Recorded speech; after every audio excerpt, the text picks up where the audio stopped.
बिस्मिल्लाहिर्रहमानिर्रहीम। अस्सलाम वालेकुम। फर्स्ट ईयर आज अपने chapter number 4 exercise 4.2 question number 9 start करना है। स्टेटमेंट गिवन है ball rolling up an incline cover 24 metre during the first second, 21 metre during the second, 18 metre during the third second. How many metre it cover in the 8 second. कहते हैं एक ball है, एक incline surface है, उसके ऊपर आप upward उसकी तरफ फेंकते हो इंक्लाइन सरफेस पे।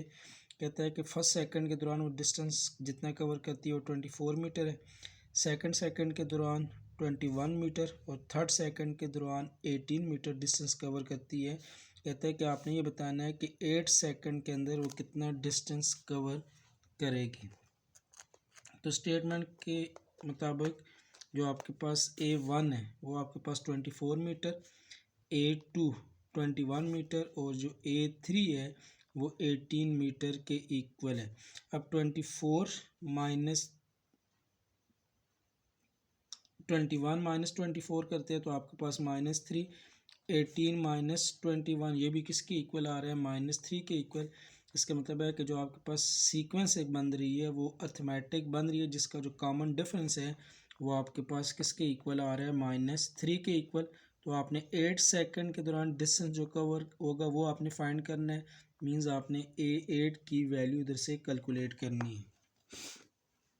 गिवन है आपके पास A1 is equal to 24, A2 is equal to 21 and A3 is equal to 18। अब A2 minus A1 is equal to 21 minus 24 is equal to -3 के इक्वल आ रहा है। क्योंकि आपके पास सीक्वेंस अर्थमेटिक है तो कॉमन डिफरेंस सेम आएगा, तो D की वैल्यू किसके इक्वल आ गई, -3। और वैल्यू आपने फाइंड करनी है कि 8 सेकंड के दौरान बॉल जितना डिस्टेंस कवर करेगी वो आपने फाइंड करना है। तो A8 की वैल्यू आपने फाइंड करनी है। अब सिंस अर्थमेटिक सीक्वेंस है तो अर्थमेटिक सीक्वेंस की जो जनरल टर्म है AN is equal to A1 plus n-1 into D के इक्वल होती है। तो AN वैल्यू आपको A8 की चाहिए तो n की जगह 8 पुट कर देंगे। A8 is equal to A1 की value 24 plus 8 minus 1 into D की वैल्यू कितनी आ जाएगी, -3 के इक्वल। तो A8 is equal to 24 plus 8 minus 1 तो 7 मल्टीप्लाई बाय क्या आ जाएगा, -3। तो A8 is equal to 24 minus 21। तो A8 इज़ इक्वल टू क्या आ जाएगा, 3 के इक्वल। इसका मतलब है कि 8 सेकंड के दौरान बॉल जितना डिस्टेंस कवर करेगी वो आपके पास कितना आ जाएगा, 3 मीटर के इक्वल।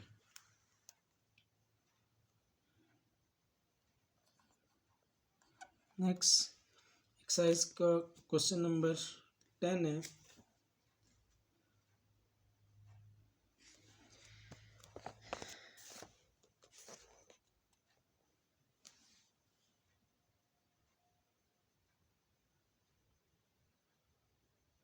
स्टेटमेंट गिवन है कि the population of a town is decreasing by 500 inhabitants each year.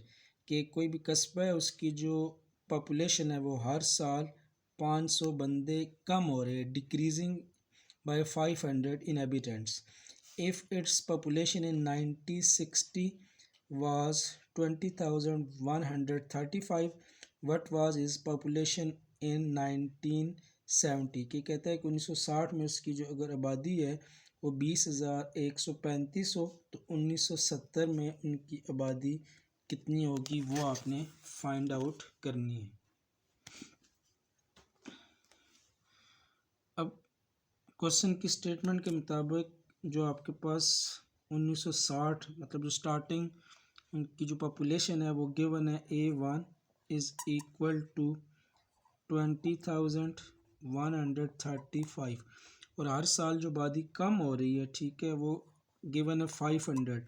तो 500 बशिंदे कम हो रहे हैं तो इसका मतलब है कि जो D होगा वो आपके पास कितना आएगा, -500।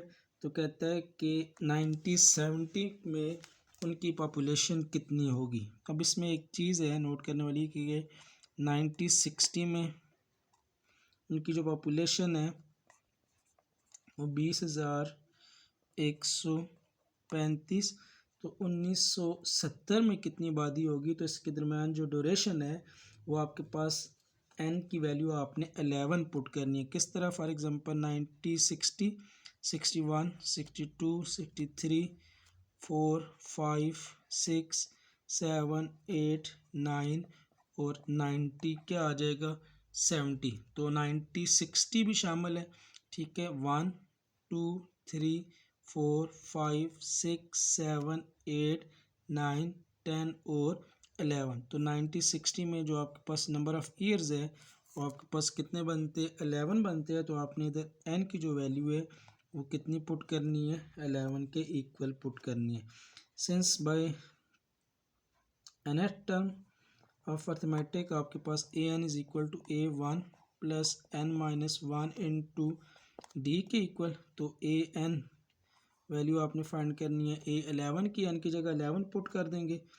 तो a11 is equal to a1 की जो पॉपुलेशन है करंट वो 20,135 प्लस n की value 11 minus 1 into common difference कितना गिवन है -500 के इक्वल। तो a11 is equal to 20,135 plus 10 multiply by -500 आ जाएगा। तो a11 is equal to 20,135 minus multiply होके वैल्यू क्या आ जाएगी 5000 के इक्वल। तो a11 is equal to 1500 100 and क्या आ जाएगा 35। मीन जो आपके पास 90 70 है, हर साल अगर 500 बंदे जो पॉपुलेशन में से कम हो रहे हैं तो 90 70 में जो पॉपुलेशन रह जाएगी वो आपके पास 15,135 इनहेबिटेंट्स रह जाएंगे। नेक्स्ट क्वेश्चन नंबर 11 है, कहते हैं Ahmed and Akram can climb 1000 feet in the first hour. ठीक है, अहमद और अकरम क्लाइंबिंग करते हैं और फर्स्ट आवर के दौरान वो 1000 फीट क्लाइंब करते हैं and 100 feet in every E successive या सक्सीडिंग आवर्स। उसके बाद हर घंटे वो जो क्लाइंबिंग करते हैं वो 100 फीट करते हैं। कहता है कि when will they reach the top of 5400 feet hill. कहता है कि अगर जो हिल है जिस पे वो क्लाइंबिंग कर रहे हैं उसकी जो हाइट है, ठीक है, टोटल उसकी जो टॉप तक पहुंचने के लिए जो टोटल डिस्टेंस बनता है वो 5400 हो। तो कहता है कि कितना टाइम लगेगा कि वो 5400 फीट तक क्लाइंबिंग अपनी मुकम्मल कर लेंगे। तब इसमें जो A1 है वो गिवन है 1000 और हर घंटे के बाद वो 100 फीट क्लाइंबिंग मुकम्मल करते हैं। तो उसमें जो कॉमन डिफरेंस है वो D के इक्वल आ जाएगा। और ये जो 5400 है ये टोटल उसकी जो लेंथ है, ठीक है, टॉप तक 5400 आ जाएगा फीट, 5400 फीट के इक्वल। अब कहता है 5400 फीट क्लाइंबिंग मुकम्मल करने तक वो कितना टाइम लेंगे वो आपने कैलकुलेट करना है। अब इसमें जो टोटल डिस्टेंस था फर्स्ट और, ठीक है, जो A1 है वो गिवन है 1000 फीट। उसके बाद नेक्स्ट कहता है कि हर घंटे में वो 100 फीट डिस्टेंस कवर करते हैं। मीन जो कॉमन डिफरेंस है वो कितना है 100 फीट के इक्वल। उसके बाद कंडीशन के गिवन है कि जो टोटल जो टॉप तक पहुंचने तक जो हिल्स की जो डिस्टेंस है वो अगर 5400 हो, मीन जो आपके पास टोटल जो हाइट है वो अगर AN जो है 5400 फीट हो तो नंबर ऑफ आवर्स कितने लगेंगे ये जो आपके पास हिल की जो लेंथ है या डिस्टेंस है इसको कवर करने में। तो उसके लिए नंबर ऑफ आवर्स आपने फाइंड करना है। तो next term of binome arithmetic आपके पास AN is equal to A1 plus n minus 1 into D के इक्वल। टोटल जो हाइट है AN वो गिवन है आपके पास 5400 is equal to A1 given है 1000 plus number of hours find करने हैं। तो n minus 1 into common difference कितना गिवन है 100 के इक्वल। अभी आपके पास 5400 माइनस 1000 हो जाएगा is equal to n minus 1 multiply by 100। तो यह आ जाएगा 4400 is equal to n minus 1 multiply by आपके पास 100। वैल्यू आपको सिर्फ n की चाहिए, 100 मल्टीप्लाई इस तरफ आके डिवाइड हो जाएगा तो 5400 divided by 100 is equal to n minus 1। 20 के साथ कैंसिल तो 44 is equal to n minus 1 और n इज़ इक्वल टू 44, 1 को दूसरी तरफ लेके जाएंगे तो +1, तो n इज़ इक्वल टू आपके पास कितना आ जाएगा 45 के इक्वल। इसका मतलब है कि जो 5400 फीट की जो हिल है उस तक पहुंचने में, टॉप तक पहुंचने में जो नंबर ऑफ आवर्स है वो कितने आ जाएंगे 45 आवर्स। नेक्स्ट क्वेश्चन नंबर 12 है, कहता है कि man earn $3500 in the first year he work. कहता है कि एक आदमी है काम करता है तो पहले साल उसे जो अर्न करता है वो $3500। कहता है कि if he receive the raise of $750 at the end of each year for 20 years. कहता है कि 20 साल तक उसकी जो सैलरी में इंक्रीमेंट होता है, जो रेज होता है वो हर साल $750 है। कहता है कि what was the salary during the 21st year of the work. कहता है कि 21वें साल उसकी सैलरी कितनी होगी वो आपने कैलकुलेट करनी है। अब आपके पास जो गिवन कंडीशन है उसमें जो उसकी जो इनकम है स्टार्ट में वो A1 इज़ इक्वल टू $3500 थी। उसके बाद हर साल जो इंक्रीमेंट लग रहा है, जो कॉमन डिफरेंस है, जो रेज आती है उसमें सैलरी में वो $750 के इक्वल है। अब कहता है कि जो 21st ईयर उसकी सैलरी कितनी होगी वो आपने फाइंड करनी है। A21 की वैल्यू आपने फाइंड आउट करनी है। तो nth टर्म आपके पास अर्थमेटिक की AN is equal to A1 plus n minus 1 into D. A21 की वैल्यू चाहिए तो n की वैल्यू फिर आपने इधर क्या पुट करनी है 21 पुट करनी है। तो A21 is equal to A1 3500 plus 21 minus 1 into common difference कितना आ जाएगा 750 के इक्वल। तो A21 is equal to 3500 plus 20 multiply by 750 के इक्वल। तो A21 इज़ इक्वल टू 3500 और प्लस 20 मल्टीप्लाई बाय 750, ये आपके पास आ जाएगा 15,000 के इक्वल। तो A21 इज़ इक्वल टू, तो दोनों को सम अप करेंगे तो आपके पास ये आ जाएगा $18,500। मतलब अगर हर साल उसकी जो सैलरी है उसमें 750 का इंक्रीमेंट होता है या रेज आता है तो 21st ईयर उसकी जो सैलरी है वो $18,500 के इक्वल हो जाएगी। नेक्स्ट क्वेश्चन नंबर 13 एक्सरसाइज 4.2 का find the arithmetic mean between the given numbers. First part है 18, 12 एंड 18। 12 और 18 के दरमियान आपने अर्थमेटिक मीन फाइंड करना है। तो अर्थमेटिक मीन का फार्मूला ये था कि आपके पास अगर कोई भी दो नंबर्स है A एंड B, उनके दरमियान अगर अर्थमेटिक मीन अगर A के इक्वल है तो उसको फाइंड करने के लिए फार्मूला आपके पास था arithmetic mean between two number is A plus B divided by 2। अब इधर A जो पहला नंबर है वो 12 के इक्वल है, B 18 के इक्वल है, तो अर्थमेटिक मीन आपके पास आ जाएगा A plus B divided by 2 के इक्वल। तो A is equal to 12, B is equal to 18।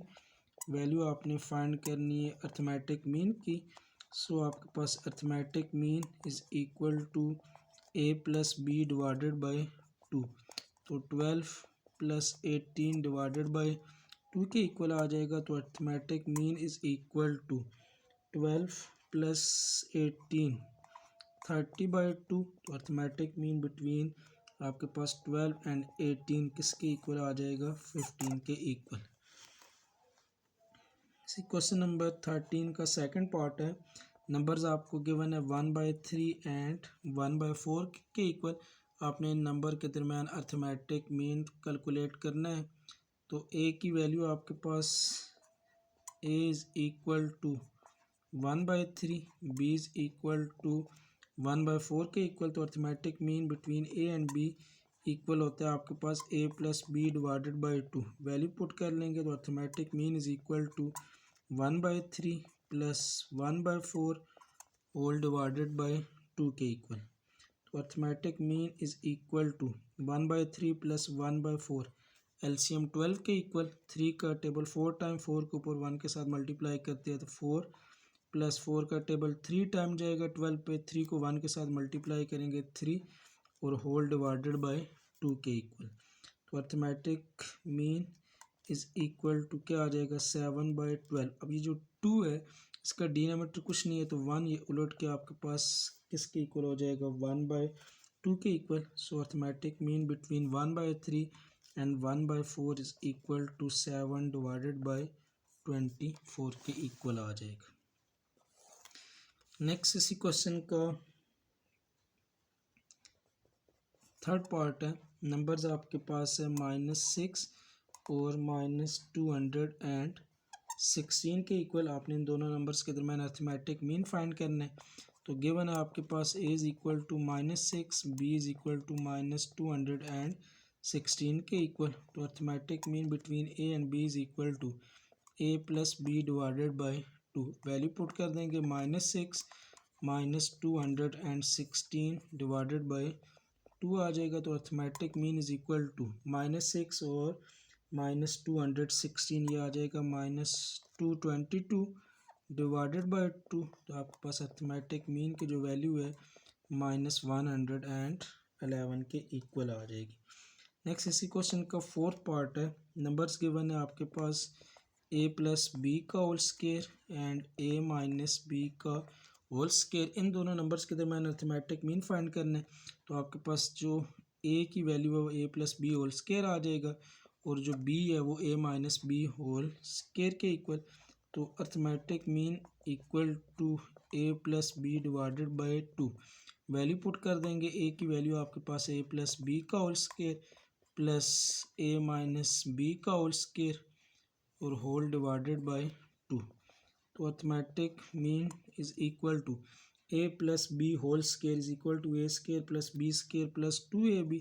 तो आ जाएगा आपके पास a square plus B square plus 2ab plus a minus B का होल स्केयर है तो a square plus B square minus 2ab divided by क्या आ जाएगा 2 के इक्वल। प्लस 2ab और माइनस 2ab कैंसिल। तो arithmetic mean is equal to a square plus a square 2a square plus 2b square और whole divided by क्या आ जाएगा 2 के इक्वल। तो arithmetic mean is equal to 2 into a square plus b square divided by 2। 2 के साथ cancel. तो arithmetic mean between a plus B whole square and a minus B whole square is equal to आपके पास क्या आ जाएगा a square plus b square के equal.